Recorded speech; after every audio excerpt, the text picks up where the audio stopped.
CBS 46 News presents Public Affairs on Peach. Good morning and welcome to Public Affairs on Peach. I'm Tracy Hutchins. Karen Greer is off. Well, this morning, Gwinnett County is just 2 days away from a vote to bring Marta into the county. It has been a lengthy process, and local leaders say they believe they have the right combination of options to improve traffic with only a small increase in taxes. But is it the right track for Gwinnett? That's our topic for the next half hour. We begin with this overview from our Haley Mason. Gwinnett train riders today tell me they use Marta as much as they can. I prefer to take public transportation because it's easier. But they'd ride more often if they had more options. I mean, I would be willing to pay 1 more cent in tax to get that put in place. He's talking about paying 1% more in sales tax to expand Marta in Gwinnett. It's the crux of Tuesday's special election referendum vote that could raise the county sales tax from 6% to 7%, meaning you'd pay an extra penny on every dollar, and Marta would essentially take over the bus and rail system to expand it. The biggest change would be at this train station that currently ends at the Doraville stop. It would extend 5 miles to a new stop in the Norcross area. Doraville, being inside the perimeter, is a tough location to get to. So we wanted to place a new multimodal transit hub around Jimmy Carter Boulevard. Marta would also install 50 miles of bus rapid transit routes, or BRT, similar to this system in New York City, where the buses have designated lanes and their own traffic signals to bypass other traffic. We felt that BRT was one of the best options for us to consider. And one example is an extension from Jimmy Carter Boulevard up to the Sugarloaf Parkway area at Infinite Energy Arena. The total project is expected to cost about $3.7 billion. The rail expansion alone would cost $1.15 billion. The BRT more than $960 million. There are different modes of transit that are more appropriate for different areas. So in the closer in areas, it may be more local service routes or BRT type routes. It's a long road to get the fast-growing county on the right track. And if it cut down my drive into Atlanta, I would certainly do it. Now, some people have asked why Marta would only add 1 more train stop in Gwinnett County. The county says it'll cost $250 million to build 1 mile of track, and it's just too expensive to add more rail, at least for right now. Joining me now is Marta board member Roberta Abdul Salam. Well, Roberta, thank you for joining us. We appreciate that. Good morning, Tracy. Thank you. So let's talk more about the issue in Gwinnett County, because you are on the board there. Gwinnett County voters said no to Marta twice before, last time back in 1990. Will it be different this time, do you think?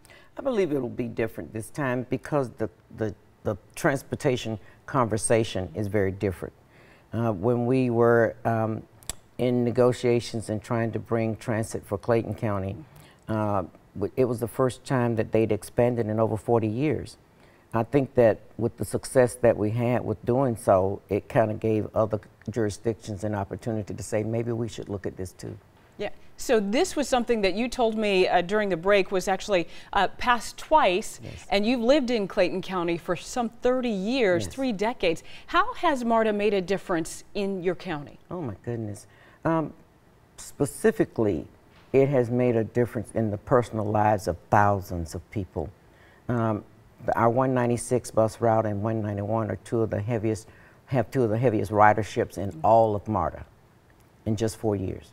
And so it makes a difference in terms of what jobs people can access. It makes a difference in terms of our students being able to get educational opportunities outside of Clayton County. And even within Clayton County, one of the stories that I told during the fight to get Marta was my own granddaughter had to drop out of Clayton State University because she didn't have transportation to get to Clayton State. Yeah. Mm-hmm. And so it's made a difference in the outlook that people now have in terms of opportunities. You know, it would be, I wouldn't consider this job in Alpharetta because I can't get there. Right. Now that's no longer an issue. Yeah. And that's the best thing about what is happening. I think there'll be more economic growth in the county, and I think that the people in the county are also bringing businesses back to the county. We lost a lot of businesses. We lost a lot of apartment dwellers when the services were non-existent. And I think that that's benefiting everybody now by bringing it back. And there, unfortunately, is this perception that for a lot of those communities that Marta serves, that it would bring in a criminal element. Speak to that if you could. I would love to. One of the things that we would say when we were fighting to get Marta was, I've never seen anybody standing on the corner with the 60-inch television say, yo, can you tell me what time the next bus coming? It doesn't happen. Right.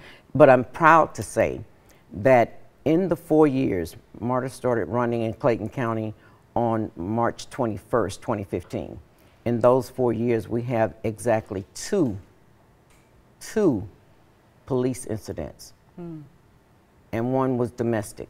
So, and we have a police precinct in Clayton County. We have a Marta police precinct in Clayton County. And the crime has not been the factor. It's been the opposite.